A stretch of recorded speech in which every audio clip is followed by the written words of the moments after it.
사랑하는 영락교회 지체들에게 주 안에서 평화 인사를 전합니다. 오늘은 2024년 6월 11일 화요일입니다. 오늘의 묵상 본문은 이사야서 5장 8절로 30절까지의 말씀입니다. 오늘 본문 말씀 이사야 5장 8절부터의 말씀은 이렇게 시작합니다. 가옥에 가옥을 이으며 전토에 전토를 더하여 빈틈이 없도록 하고 이 땅 가운데에서 홀로 거주하려 하는 자들은 화 있을진저.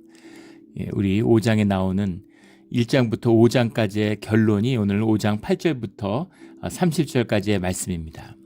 화 있을진저 여기 있는 것이죠. 화 있을진저라는 것이 오늘 본문 말씀 가운데 6번 반복되고 있어요.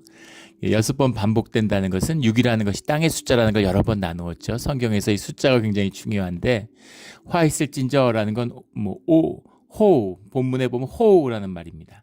제일 뒤에 나와 있지만 이제 제일 먼저 나와요. 본문에 보면 호하고 시작하는 거죠.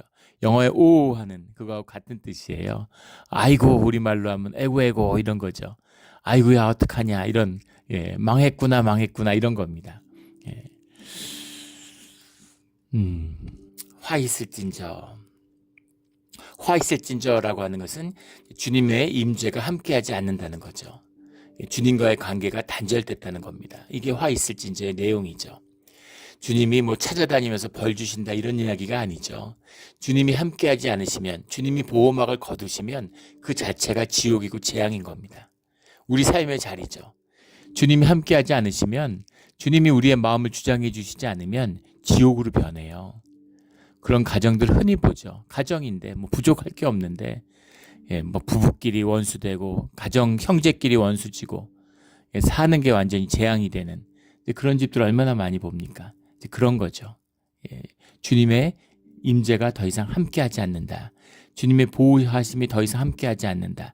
주님이 오른팔로 우리를 지켜주시지 않는다라는 겁니다. 그러면 사는 곳이 지옥이다라는 거죠. 그런데 그곳이 지옥인지를 모르는 겁니다. 오늘 20절의 말씀에 나오는 것처럼 악을 선하다 하며 선을 악하다 하며 흑암으로 광명을 삼으며 광명으로 흑암을 삼으며 쓴 것으로 단 것을 삼으며 단 것으로 쓴 것을 삼는 자들은 화 있을진저라는 20절 말씀에 바로 이것이죠. 어둠과 빛을 구분하지 못해요. 흑암을 광명으로 알고 광명을 흑암으로 아는 겁니다. 그래서 30절에 보면 결론이죠. 오늘 말씀에 그 땅을 바라보면 흑암과 고난이 있고 흑암으로 가득한 거죠. 우시야 왕 때의 이야기입니다. 아직 예루살렘과 유다가 좋을 때예요. 유다가 보기에는 이스라엘 망한 거 봐. 우리는 성전을 잘 지켰잖아. 예루살렘 성전이 진짜야. 베델의 성전 이런 건 가짜야. 이러면서 의기양양해 하던 시절입니다. 그런데 이 이스라엘과 유다의 단절, 이스라엘이 망한 것이죠. 그런데 예루살렘의 성전을 붙들고 의를 지켰다고. 근데 그곳에는 우상이 가득한 것이죠. 이미 화가 닥쳐왔는데 경기가 좋고 잘 사니까 화라고 생각하지 못하는 거예요. 영이 무너졌는데 영이 죽었으니까 본질의 세계를 보지 못하니까 뭐가 문제인지 모르는 겁니다. 오늘 우리가 살고 있는 세계죠. 영적인 세계, 이 본질의 질서가 무너졌어요. 세계가 암흑천지입니다. 근데 사람들은 좋다고 하는 거죠. 경기가 좋고 물질이 그런 상품 소비가 잘 돌아가니까 돈이 잘 도니까 좋다고 그러는 거죠. 그런 게 지금 예루살렘의 모습이었다라는 겁니다. 세상하고는 참 다르죠. 요새 우리 막내가 우리 이제 유스 그룹에서 성경 공부를 하잖아요. 근데 우리 혜은 형제가 아주 그 아이들을 잘 가리키는 것 같아요. 가리키면 은사가 있는 것 같습니다. 그래서 저한테 와서 이런 교리적인 여러 가지 질문들을 많이 해요. 그래서 대화를 많이 합니다. 감사하고 기쁘죠. 그런데 주님이 우리 모두를 천국으로 인도하기를 바라시는데 왜 천국으로 인도하지 않고 지옥으로 가는 자들이 둔다는 게 이게 말이 되느냐고 그런 이야기들을 질문하는 거예요. 좋은 질문이죠. 그런데 뭐가 천국이고 뭐가 지옥이라고 생각하냐고 제가 물어봤습니다. 천국에 가면 우리가 뭘 할 것 같으냐고. 천국의 원형적인 모습이 우리 교회의 모습이죠. 교회는 뭘 하나요? 교회는 예배를 드리죠. 예배를 드리는 것이 교회의 본질입니다. 그런데 교회가 예배가 무너져 있을 수 있어요. 예배가 무너지면 결국 교회가 무너집니다. 교회를 다시 세운다는 건 예배를 세우는 거예요. 예배를 세운다는 얘기는 예배자로 선다는 얘기입니다. 쉬운 얘기가 아니죠.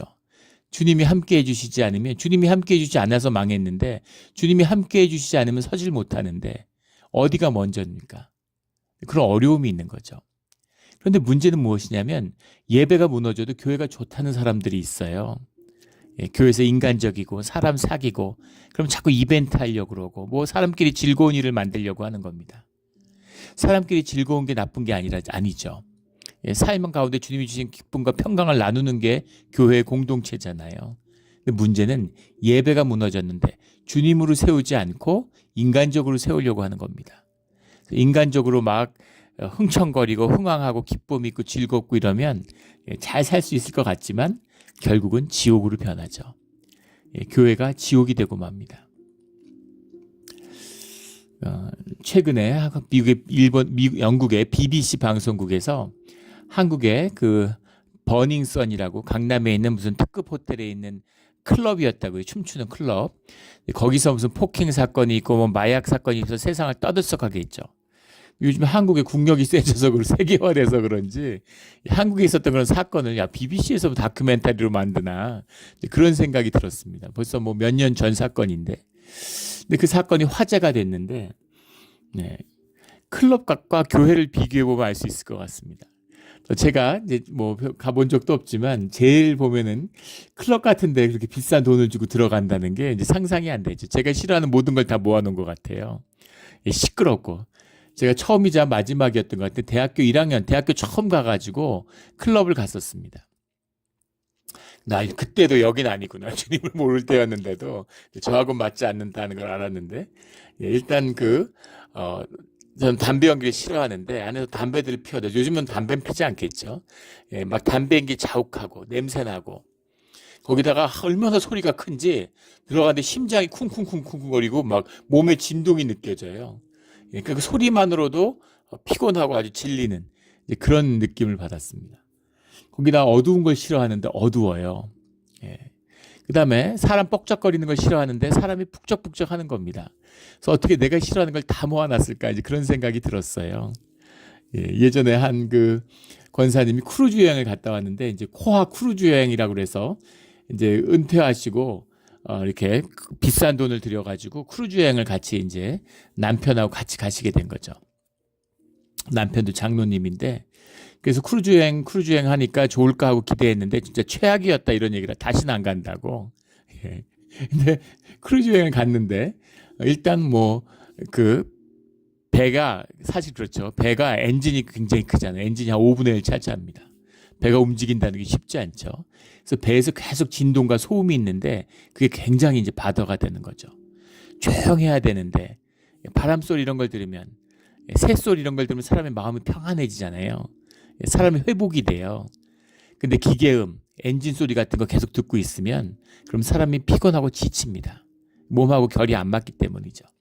근데 계속 그 진동 소리가 있고 24시간 있으니까 그게 굉장히 바더가 되고 잠도 푹 못 자겠더라 이런 말씀을 하시는 겁니다. 그 다음에 거기서 노는 게 막 수영장에서 뭐 일부 놀고 젊은 사람들이나 놀지 뭐 수영장에서 놀겠냐고. 그 다음에 전 아직 뭐 크루즈는 못 타봐서 어떤지 모르겠는데 들은 얘기예요. 근데 춤을 추고 이제 노는데 춤 안 추시잖아요. 그 다음에 술 먹고 뭐 칵테일 파티하고 이러는데 서갖고 이제 칵테일 들고 이제 서양 사람들이 이렇게 수다 떨고 이러는 거 아니에요. 술 안 먹고 뭐 영어도 불편하고 이러니까 뭐 처음 만난 사람들하고 수다 떨 일 별로 없고 이러니까 술도 안 먹고 시가바라고 그래서 모여서 담배 피는데 담배 안 피고 술을 무지하 먹는 술 아예 안 먹는데요. 뭐 음식을 5끼 주는데 거기다 뭐 된장찌개나 뭐 이런 것도 좀 주면 좋겠지만 주로 다 양식이잖아요.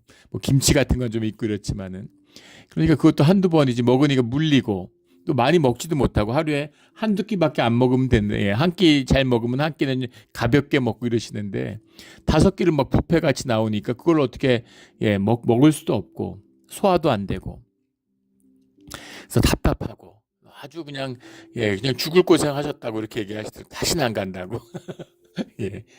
사람마다 다른 거죠. 그게 좋은 사람도 있겠죠. 그래서 좋으니까 그 영업이 되는 거 아니겠습니까? 클럽이 좋아가지고 클럽 가는 게 그냥 너무너무 좋은 이런 사람들이 있겠죠. 요새 뭐 유튜브 챌린지 이런 걸 하는데 예, 그런 강남에 있는 클럽에서 소위 수질 관리라고 그래서 아무나 못 들어오게 한다는 거예요. 그래서 슈퍼 모델인데 예, 그 이제 청바지 입고 티셔츠 입고 클럽에 이제 그냥 가는 거예요. 모자 쓰고 야구 모자 같은 거 쓰고 들어갈 수 있는지 어떤 식으로 수질 관리를 하는지 한번 도전해 보겠다고. 근데 자신감이 있는 거죠. 슈퍼 모델이니까 예쁘니까. 예, 키도 크고 뭐 몸매도 당연히 좋겠죠. 가는데 예, 거기서 이렇게 못 들어가게 막는 거예요. 못 들어가요. 예, 얼굴이 예쁘고 뭐 몸매가 좋다고 들어가는 게 아니라 옷을 잘 입어야 되는 거죠. 예, 그래서 그걸 이제 몇 번씩 해서 실패하는 거 이런 걸 이제 걸 봤습니다. 예, 그런 거죠. 예. 그러니까 뭔가 거기 좋아서 그게 좋은 곳인 사람들도 있겠죠. 근데 천국은 어떤 곳이에요? 교회는 어떤 곳입니까? 예배하는 거죠. 천국에 가면 뭐 하나요? 계속 예배 드려요. 예배가 기쁨이고 예배가 즐거움인 사람이 아닌 그것이 아닌 사람들은 예, 천국이 지옥인 거죠. 클럽인데 만약에 영원히 클럽에 있어야 된다고 생각해 보십시오. 예배자들은 죽을 맛이겠죠. 저 같은 사람은 진짜 그게 지옥일 겁니다. 근데 클럽을 좋아하는 사람들은 또 그게 좋은 거겠죠. 예. 그래서 뭐 누구를 벌 주고 누구를 상 주고 이런 것이 아니라 예, 천국으로 인도한다는 건 예배자들은 천국으로 가는 것입니다. 주님과 함께 살아온 자들은 주님의 품으로 가는 거예요. 근데 세상의 품, 예, 세상에서 경쟁하고 짓밟고 그런 데서 즐거움을 느끼고 클럽 같은 데서 기쁨을 느끼는 자들은 그런 세계로 가는 겁니다. 주님이 안 계신 세계, 주님의 평화와 기쁨과 예배가 없는 곳으로 가는 거예요. 그래서 주님과 함께하지 않은 이 세상이 지옥인데 근데 그 지옥이 좋고 여기서 더 살고 싶고 이것이 좋고 죽는 건 너무 싫고 예, 그런 사람들이 있잖아요. 그런 사람들이 대부분이죠. 예, 그래서 그것이 천국과 지옥의 모습이다라는 겁니다. 그 모습이 오늘 말씀에 나오는 흑암으로 광명을 삼고 광명으로 흑암을 삼는 그들의 모습이죠. 어두워요. 근데 빛인 것처럼 좋아하는 겁니다. 빛이 있으면 그걸 어둠처럼 싫어하는 거예요. 클럽 좋아하는 사람들이 예배를 좋아하겠습니까? 기도와 묵상을 좋아하겠습니까? 그런 거죠. 예. 그래서 자기의 삶의 모습, 삶의 진실대로 찾아가는 것이죠. 그런데 지금 예루살렘의 모습, 주님의 임재가 사라졌는데 지옥이 됐는데 예루살렘 성전이 있다고 거룩한 도시라고 좋아하고 있다는 거죠. 사실은 악을 행하여지는 오늘 말씀에 나오는 것처럼 저 가옥에 가옥을 이으며라고 했는데 더한다는 뜻입니다. 집이 있는데 또 짓고 또 져요. 자꾸 자기 집을 가져야 되는 거죠. 땅에다 땅을 더해서 빈틈이 없도록 욕심이 자기를 지배하니까 에고가 자기를 지배하니까 그러니까 끝이 없는 것이죠. 14절에 보면 그러므로 수월이 욕심을 크게 내어 한량없이 그 입을 벌린즉 이런 말이 나오는데 수월이 뭐냐? 수월의 본질을 탐욕과 욕심이라고 하박국 2장 5절의 말씀에 보면 나오죠. 그게 본질이 뭐겠어요?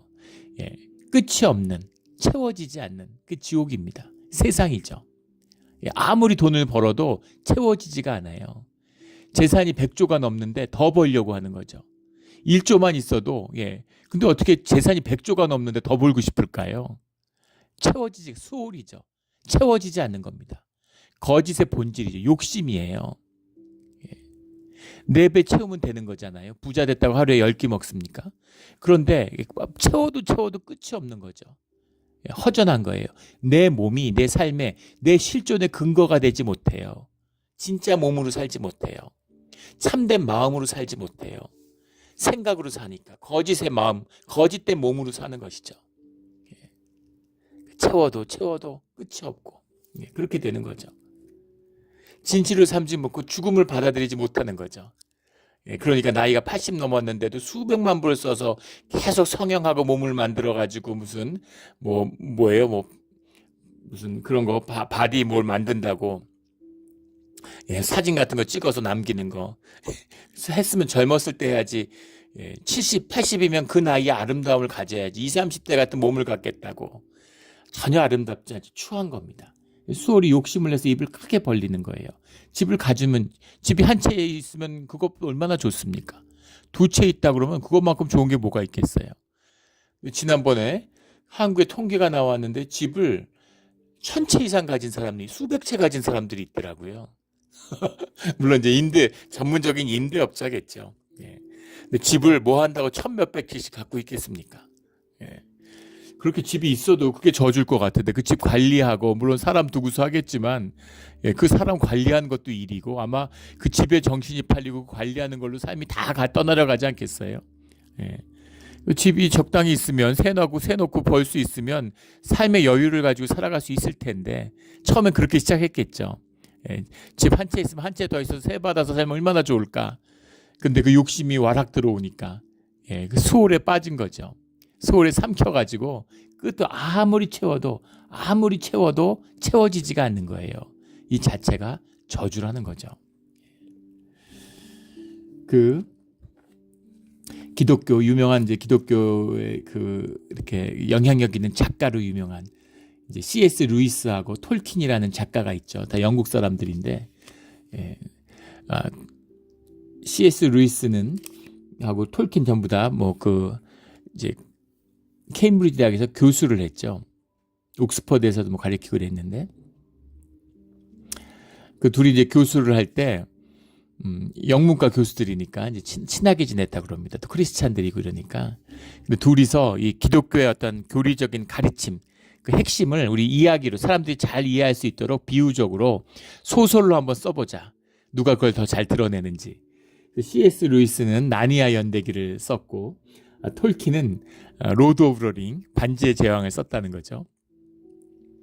반지의 제왕이 이제 영화화되고 드라마화되면서 많이 변질돼가지고 그 안에 있는 기독교적인 핵심적인 가치, 이제 그런 것들을 이제 잘 표현하지 못하고 무슨 이렇게 판타지, 괴물 이야기 같이 그렇게 오해받고 있는데 기독교의 가르침을 이제 소설로 표현한 겁니다. 문학적으로. 둘이 그래서 이제 교대로 써와서 계속 챕터별로 읽고서 C.S. 루이스가 소설로 너한테 안 되겠구나 그러고 이제 그 패배를 선언했다 그러죠. 나니아 연대기도 기독교 문학에 많이 남는 거지만 반지의 제왕을 당할 수가 없는 거죠. 반지의 제왕에 보면 그 반지라는 것이 이제 영적인 힘을 상징하는 거잖아요. 영화에서는 그 반지 하나만 나오는데 반지 끼면 사라져서 안 보이고. 사라져서 안 보이는 게 무슨 의미가 있습니까? 보이지 않는 세계를 표상하는 거죠. 사실은 세상을 다스리는 권세를 상징하는 10개의 반지가 있고 그 10개의 반지를 다스리는 하나의 반지, 영적인 반지, 절대 반지라고 그러는 거죠. 영적인 힘을 말하는 겁니다. 그 영적인 힘을 가진 자가 세상을 다스리게 되는 거죠. 근데 문제는 뭐냐면 그 영적인 반지를 가지는 자들이 타락하고 병들게 된다는 겁니다. 모르고스, 사우론, 영화에는 모르고스 나오지 않지만 사우론이 나오죠. 사우론이 모르고스의 제자잖아요. 근데 모두 다 사실은 다 타락한 천사를 표상하는 거죠. will to power, 힘을 추구하는 욕심이 그 안에 있는데 파워가 거기 더해지니까 미쳐버리는 거죠. 스탈린, 히틀러, 목백동, 마오쩌둥 이런 사람들 되는 거예요. 선의와 좋은 뜻이 없지 않았겠죠. 잘해보려고 그러는 그런 마음이 있었을 겁니다. 근데 그걸로 잘 되지 않아요. 인간이 악하기 때문에 타락한 육신을 갖고 있기 때문에.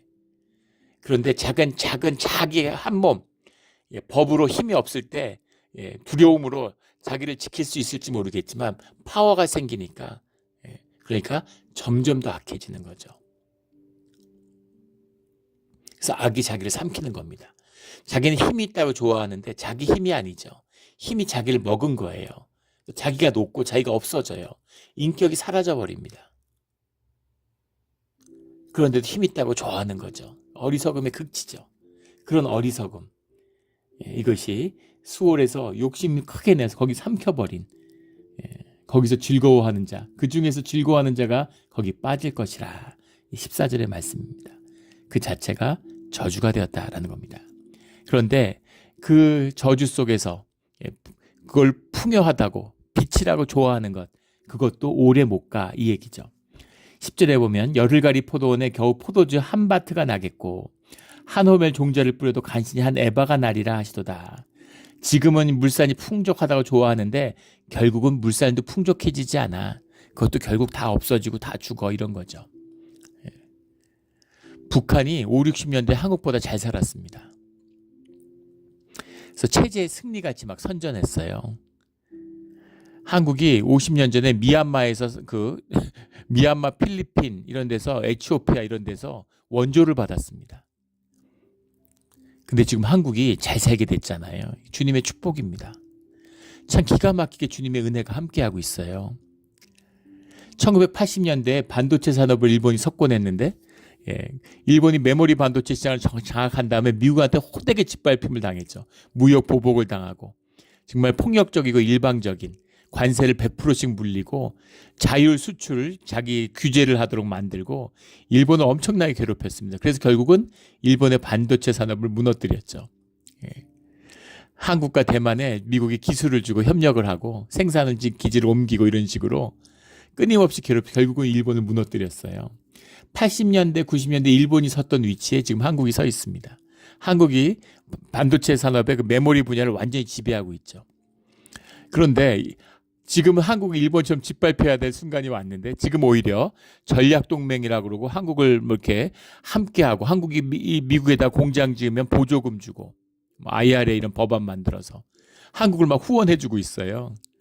왜 그럴까요? 중국 때문이죠. 중국이 반도체 산업을 하니까 중국이 반도체 산업을 장악하면 대재앙이죠. 미국은. 이 중국이 반도체 산업을 못하도록 아주 결사적으로 지금 미국이 대결을 하고 있습니다. 그러니까 한국을 도와주는 거예요. 70년대, 60년대 미국이 세계 1960년대에 조선 산업의 70%를 장악하고 있었다 그러죠. 근데 지금은 0.1%랍니다. 지금 세계의 조선 산업을 장악한 건 중국이죠. 중국이 한 50%, 한국이 한 40% 갖고 있습니다. 일본이 한 10% 갖고 있고, 그나마 일본도 급격히 줄고 있죠. 한 자릿수로 떨어지고, 미국이 한 0.1% 갖고 있다 그럽니다. 근데 지금 해군 경쟁을, 건함 경쟁을 벌이니까 미국이 중국을 당해낼 수가 없는 거죠. 그러니까 지금 한국을 끌어들여서 한국하고 같이 가야 되겠구나. 그래서 한국의 군함을 한국에 발주해야 된다. 한국에 발주하면 미국에서 만드는 것보다 가격은 한 3분의 1, 공기 기한은 한 6분의 1, 5분의 1에 만들 수 있다는 거 아닙니까?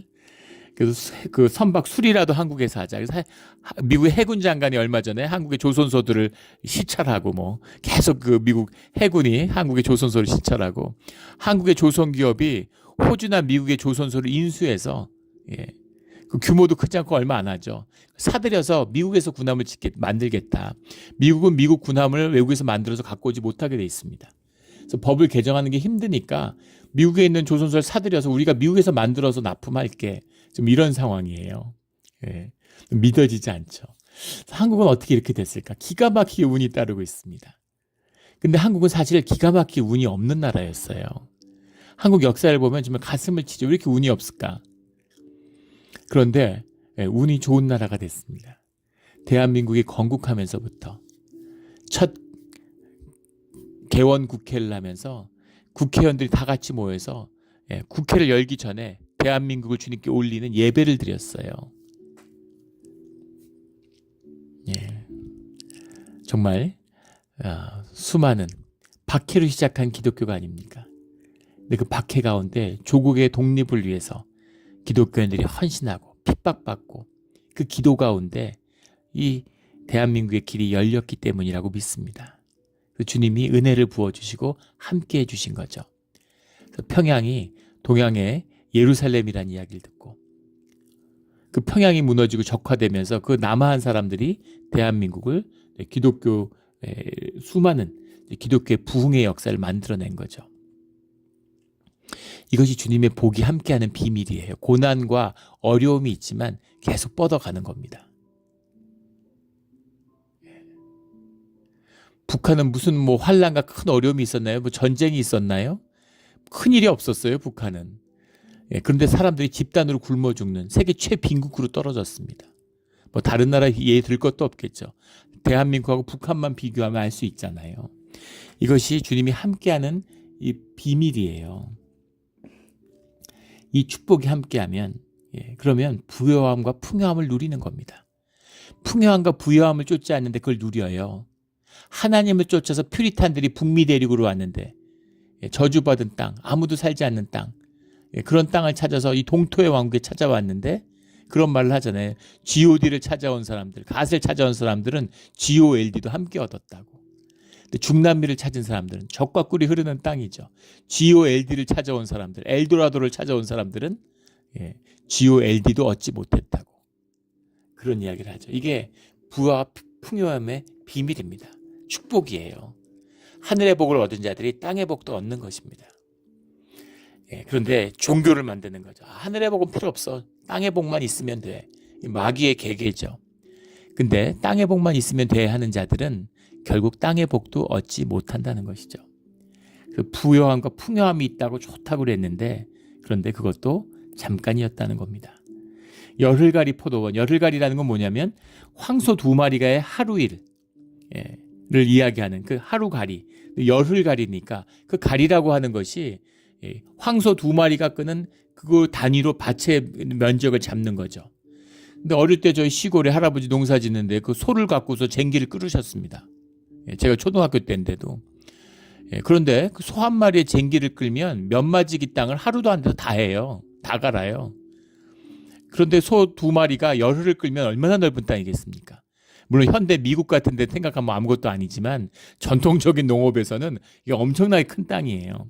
근데 그 땅에다가 그 겨우 포도주 한 바트가 나겠고 오늘 한 바트 호멜 에바가 나오는데 호멜이라는 것과 이제 성경에 나오는 고르라는 것 이제 같은 단위죠. 220리터 정도 된다 그러죠. 뭐 230리터, 220리터 이 정도 된다 그러고 바트와 에바가 같은 단위입니다. 바트와 에바 같은 건데 10에바가 한 호멜이죠. 10바트 10에바가 한 호멜 한 고르예요. 그러니 열흘가리 포도원에 그렇게 넓은 포도원, 광대한 포도원에서 포도주가 한 바트 나면은 포도주 22리터 나면은 이거 뭐 하자는 겁니까? 보통 포도주 한 병에 한 750리터 밀리리터 정도 하죠. 그러니까는 포도원을 몇 에이커를 갈았는데 근데 포도주 한 10병 나온다고 한 포도주 한 30병 나온다고 생각해 보십시오. 이건 뭐 재앙이죠. 망한 거죠. 한 호멜에 종자를 뿌렸는데 한 에바가 나와요. 한 에바를 뿌려서 한 호멜이 나와도 10배가 나와도 많이 나온 게 아니죠. 10호멜 이상 나와야 됩니다. 한 에바를 뿌리면 거기에 적어도 100배는 나와야 되는 거죠. 그런데 한 호멜을 뿌렸는데 그런데 한 에바가 나온다. 소득이 10분의 1로 줄어요. 소득이 10%씩만 꺾여도 아마 죽을 맛일 겁니다. 그런데 경제 성장이 마이너스 10%였다고 생각해 보십시오. 전쟁 나지 않는 이상 나라가 그렇게 후퇴하는 일은 없죠. 경제가 마이너스 10%씩 해도 그래도 그거 완전 대재앙이죠. 지옥되는 겁니다. 우리 IMF 때 뭐 거의 나라가 망하고 죽을 것 같이 그랬지만 한 마이너스 4%, 뭐 5% 나왔죠. 그런데 10분의 1로 준다고 생각해 보세요. 계속 10분의 1로. 그러니까 이거는 완전히 생지옥이겠죠. 이런 극적인 쇠퇴, 결국 보이지 않는 게 다 무너지고 나면 이제 보이는 것이 무너지기 시작하는 겁니다. 근데 그것이 눈앞에 있는데도 못 보는 것이죠. 16절에 15절에 여느 사람은 구부리고 존귀한 자는 낮아지고 오만한 자도 눈이 낮아질 것이요. 그러니까는 내가 집 많이 샀다고 땅 많이 가했다고 원래 땅은 나누어 가져야 되잖아요. 희년이 되면. 근데 주님의 법을 무시하고 다 차지하고 이런 자들은 결국 다 낮아지게 된다. 이런 겁니다. 구부러지게 된다. 이런 얘기죠. 16절에 오직 만군의 여호와는 정의로우심으로 높임을 받으시며 거룩하신 하나님은 공의로우시며 거룩하다 일컬음을 받으시리니 주님만이 영화롭고 주님만이 높임을 받으신다라는 말 속엔 비밀이 있죠. 이게 인간을 향한 가장 큰 축복입니다. 인간이 영적으로 병들어서 자기가 높임을 받고 싶어요. 그게 모든 재앙의 시작이죠. 이게 저주의 시작입니다. 하나님만 홀로 높임을 받으신다는 얘기는 인간은 높임을 받을 필요가 없다는 얘기죠. 누구도 높임을 받을 필요가 없어요. 이게 평화와 함께하는 기쁨입니다. 이렇게 돼야 되는 거죠.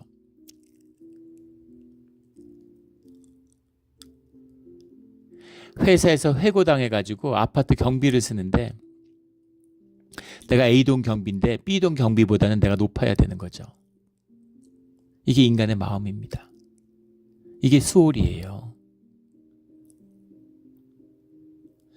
내가 반에서 150명 중에서 60명 중에서 58등 하는데 내가 60등 한 너는 바보잖아.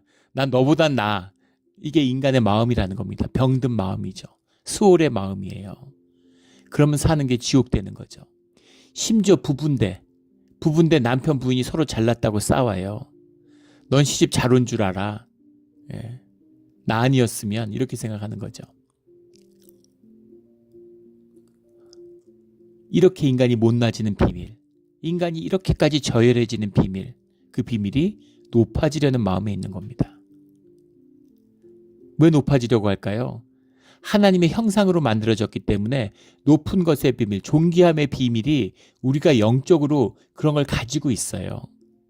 존귀함을 받고 높임을 받을 때 좋아하는 겁니다. 그 기쁨이 우리의 실존을 사로잡는 거예요. 그게 없으면 사는 맛이 안 나는 거예요. 아무리 돈 벌고 높고 뭘 쌓아도 높임을 받아야 좋은 거예요. 그런데 우리를 높이고 우리의 실존을 채워주시는 존귀함을 회복시켜 주시는 분은 주님밖에 없다는 겁니다. 근데 주님이 그렇게 안 하니까 주님이 안 높여줘? 그럼 내가 높이지. 이렇게 되는 거죠. 근데 뭘 갖다 붙여도 높아지지 않아요. 높아지지 않습니다. 내가 월급 주고 내가 부린다고, 내가 운전기사 부리는데 내가 돈 주니까 앞에서 굽신거리죠. 근데 그 사람이 날 높이고 나를 존귀하게 여기나요? 없는 자리에서 욕하고 손가락질하는 거죠. 그리고 우린 영이기 때문에 다 알아요. 그래서 허전한 겁니다. 우리는 주님을 높이면 돼요. 예배자로서. 오직 주님만 높이고 우리가 누구에게도 높임받을 필요가 없는, 주님이 우리를 부르시고 왕같은 제사장으로 부르셨다고, 세상을 다스리는 왕으로 부르셨다고, 그렇게 얘기를 성경 공부할 때 나누면 그런 질문이 꼭 나옵니다. 예. 다 종들이고 나만 왕이어야지 높임을 받지, 다 왕으로 부르면 도대체 누가 섬기냐고. 예. 그거는 소셜 포지션을 얘기하는 게 아니라 우리의 존재를 얘기하는 거죠. 예. 우리의 존재, 왕이 뭐예요? 예. 내 개인의 권위, 누구 밑에 있지 않다는 겁니다. 또 왕이 뭐예요? 자유롭다는 거예요. 왕이 뭐예요? 다스린다는 거죠. 내 삶을 내가 다스릴 수가 있어요. 이 권세를 가진 자가 세상을 다스립니다.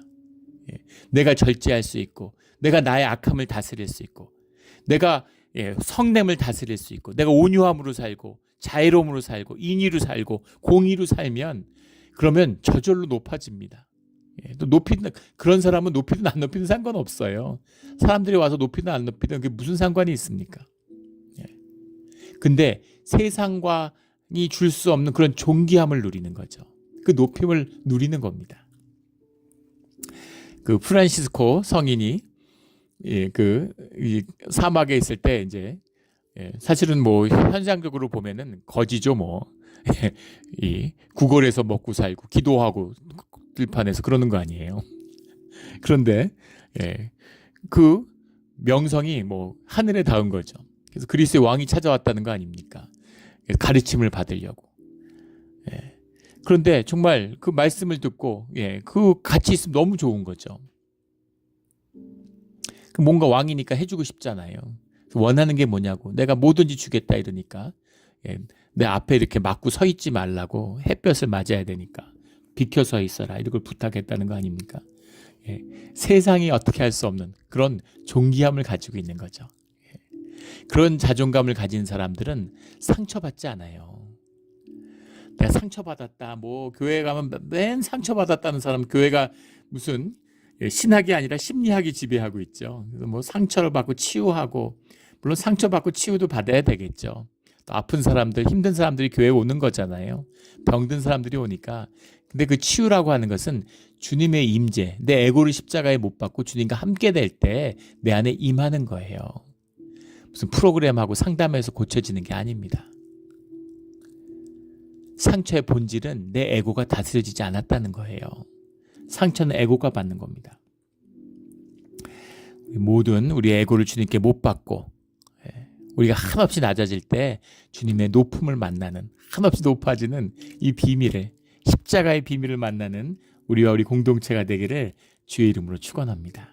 주님만이 높음 받으셔야 되는 거죠. 주님만을 높이는 거, 이게 예배잖아요. 예배자들 가운데 임하는 평화, 평강이 이것인 거죠. 그 주님이 임재하고 주님이 높아지면 주님의 다스림이 임하지 않습니까? 이게 하나님 나라잖아요. 그러면 이거보다 좋은 게 어디 있겠어요? 형통의 길이 열리는 거예요. 형통의 길이 열린다 그러면 내가 막 잘 돼서 빈틈이 없도록 땅을 사들이고 집을 하도 지어서 집 질 데가 없는 이런 게 형통같이 느껴지잖아요. 현상적으로는. 근데 성경은 그게 저주라고 얘기하는 거죠. 형통의 길이 열렸다는 건 주님의 뜻에 따라 살아가게 됐다는 겁니다. 사람들이 보기에는 부족하고 모자랄 수도 있겠죠.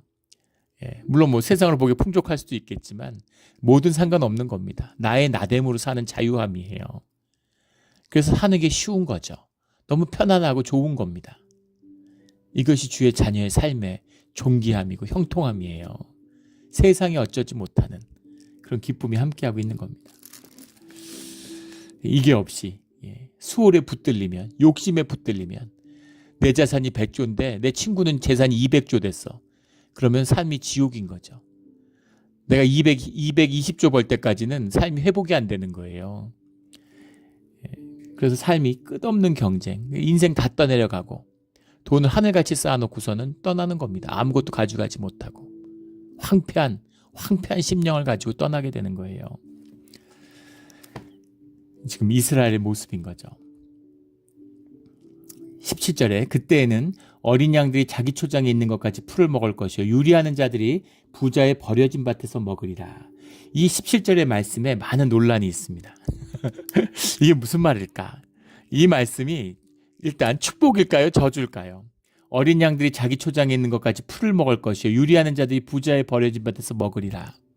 그래서 이것이 주의 자녀들이 받는 환난의 시기에 받는 축복이다. 이렇게 해석하는 견해도 있습니다. 그런데 이것은 사실은 저주의 말씀이죠. 물론 유리하는 자들, 가난한 자들 먹을 게 없었는데 부자들이 뭐 세상에 환난이 오고 전쟁이 나고 막 심판이 임해서 다 부자들이 쫓겨가고 가진 걸 다 잃으니까 그들의 땅에 가가지고 밭에서 먹을 수 있게 되고 어린 양들이 자기 초장에 있는 것까지 풀을 먹게 되고 그래도 굽는 것보다 풀을 먹으니까 낫잖아. 어린 양들이. 그런데 비극이고 아픔이죠. 양들이 목장에 있는 자기 초장에서 양을 먹는 것에 비교하겠습니까? 유리하는 자들이 버려진 밭에 물론 유리하다 굶어 죽는 것보다는 밭에서 먹는 게 나은 것 같지만 비극적인 심판의 모습을 묘사하고 있는 거죠. 질서가 사라지고 근근히 먹는 거예요. 유리하는 자들이 부자가 될 수 있잖아요. 자기 땅을 다 받았는데 그걸 뺏기고 유리하는 게 무슨 복이겠습니까? 이것은 좋은 얘기가 아니라 안 좋은 얘기예요. 슬픈 얘기고 비극적인 얘기입니다. 옆에 사람 망해가지고 집 다 무너졌는데 뭐 홍수 나고 막 뭐 산불 나서 다 반쯤 타갖고 거기 못 살고 다 갔는데 가보니까 그 집 창고에 먹을 것도 많고 뭐 냉장고에도 아직 음식이 그대로 있네. 그래서 그거 꺼내 먹으면 그게 복입니까? 비극적이고 비참한 얘기죠. 그런 거예요. 그런 비극 가운데 있다는 거죠. 19부터 22절까지 화 있을 진저가 계속 나오죠. 거짓으로 끊어서 아마 죄악을 끄는 자들, 광명과 광명을 흑암으로 삼는 자들, 스스로 지혜롭다고 스스로 명철하다고 자기를 높이는 자들, 포도주를 마시게 용감하며 독주를 빚는 자들, 이런 자들이 모두 주님의 재앙 가운데 있다라는 거죠. 19절에 또 그 재밌는 말이 나오는데 그들이 이르기를 그는 자기의 일을 속속히 이루어 우리에게 보게 할 것이며 이스라엘의 거룩한 이는 자기의 계획을 속히 이루어 우리가 알게 할 것이라 하는도다. 광명을 흑암으로 아는 자들이 그런 자들이 이런 말을 한다는 거. 이것도 그냥 읽으면 말이 너무 맞는 말이기 때문에 그들이 남은 자들인가 이렇게 착각하게 되는데 뭐 그런 분들이 별 많지 않지만 성경 처음 읽는 분들은 그 착각할 수 있습니다. 근데 그들은 누구예요? 앞에 나온 거짓으로 죄악을 끄는 자들이죠. 그런 자들이 뭐라고 얘기하냐면 하나님의 계획을 속히 이루어 우리가 알게 할 것이라 라고 얘기한다는 거예요. 선지자의 말씀이 선포되고 있는데 이 비극적인 운명이 예고되고 있는데 근데 콧방귀를 끼는 거죠. 우리가 속히 알게 되기를 원한다. 속히 드러나기를 원한다. 주님의 뜻이 뭐야? 야, 그렇게 주님의 뜻, 주님의 날 그게 도대체 뭐야? 그게 한번 드러났으면 좋겠어. 우리도 기대하고 있어. 이런 이야기죠. 조롱이에요. 조롱을 하고 있는 겁니다. 이것은 정말 그 최고의 불신이죠. 나쁜 것 중에 최악입니다. 이런 자들은 절대 용서받지 못하죠. 지금 하나님이 기다리고 계세요. 돌이키기를. 당장 심판을 내려도 불의 심판을 당장 내려야 되는데 그 가운데 주의 자녀가 있기 때문에 또 그의 자녀로 돌이키기를 바라는 마음으로 기다리고 계시는데 조롱하는 겁니다.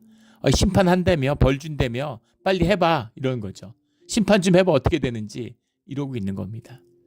그런데 그것을 하나님의 이름으로 한다는 것, 이게 종교죠. 종교의 이름을 함부로, 주님의 이름을 함부로 거론해요. 이런 짓을 하는 자들, 화 있을진저. 이런 자들, 오늘날 미국의 복음주의자들을 보면 되잖아요. 예. 정치하는데, 선거하는데 하나님의 이름을 갖다 대서 하나님이 누구를 정하셨느니, 누구를 세웠느니 이런 얘기를 함부로 합니다. 예. 주님의 뜻도 모르면서, 주님의 섭리도 모르면서, 말씀도 모르면서 함부로 하나님의 권위를, 좀 권위가 있어 보였나 보죠. 그러니까 그런 거를 파는 거예요. 있을 수 없는 그런 자들은 용서받지 못하죠. 하나님을 몰라도 너무 모르는 겁니다. 그런 모습이 나타나고 있다. 그런 모습이 예루살렘의 모습이다라는 거죠. 오늘 30절 말씀에 나오는 그 땅을 바라보면 흑암과 고난이 있고 빛은 구름에 가려워서 어두우리라. 영의 고난이 왔는데 영이 죽으니까 고난을 모르고 있죠. 이제 육의 고난이 오면 그때는 육으로 사니까, 현상으로 사니까 이제 고난인 줄 알겠죠. 아픔이 다가오고 있다는 겁니다. 그리고 6장이 시작되면 우시야 왕이 죽던 해라고 하는 이제 이사야에게 선지자로서의 새로운 사명과 부르심의 역할이 시작되는 것이죠. 이 환란의 이야기가 언제를 지칭하는 것이냐? 지금 28절에 보면 화살은 날카롭고 활은 당겨졌으며 말굽은 부싯돌 같고 병거 박힌 회오리 바람 같고 그들의 부르짖음은 암사자 같을 것이고, 이게 뭐 아수르냐 아니냐 뭐 이런 얘기, 바벨론이냐 이런, 뭐 아수르일 수도 있고 아닐 수도 있겠죠. 주님이 누구를 불러오던 간에 중요한 것은 이것이 바벨론이다 아니다, 뭐 아수르다 아니다, 아수르가 오는 걸 미리 예견했다 안 했다, 이런 점치는 게 아니죠. 그걸 미리 알고 안 알고 이런 얘기가 아니라 주님 가운데 이루어진 심판의 뜻이고 구속의 섭리라는 겁니다. 그래서 그것은 앞이든 뒤든 전이든 뭐 옆이든 상관없는 거죠. 본질의 것이에요. 시간을 떠난 것입니다. 영혼 속에 있는 본질적인 것, 이것이 실제화되는 것이 역사의 섭리죠. 그것은 반드시 그렇게 된다는 겁니다. 그것은 오늘날도 마찬가지죠. 주님의 뜻, 심판과 고난을 통해서 소멸하는 불로 우리를 정결하게 하는 그 일들은 오늘 지금 진행되고 있는 것이죠. 이사야서의 말씀은 오늘의 현실과 너무나 들어맞습니다. 오늘 남은 자가 되어서 주님께 기도하는 그런 우리 모두가 되기를, 또 우리 교회가 되기를 주의 이름으로 축원합니다. 아멘. 기도드리겠습니다. 하나님 아버지 감사합니다. 아픈 말씀이고 또 귀한 말씀입니다. 우리가 수월에 먹혀서 욕심으로 살았음을 주님 앞에 고백합니다. 용서하여 주시고 돌이키셔서 십자가의 보혈이 결코 헛되지 않도록 주님 앞에서 거듭나는 우리의 삶의 자리가 되게 하여 주시옵소서. 감사하며 예수 그리스도의 이름으로 기도드렸습니다. 아멘.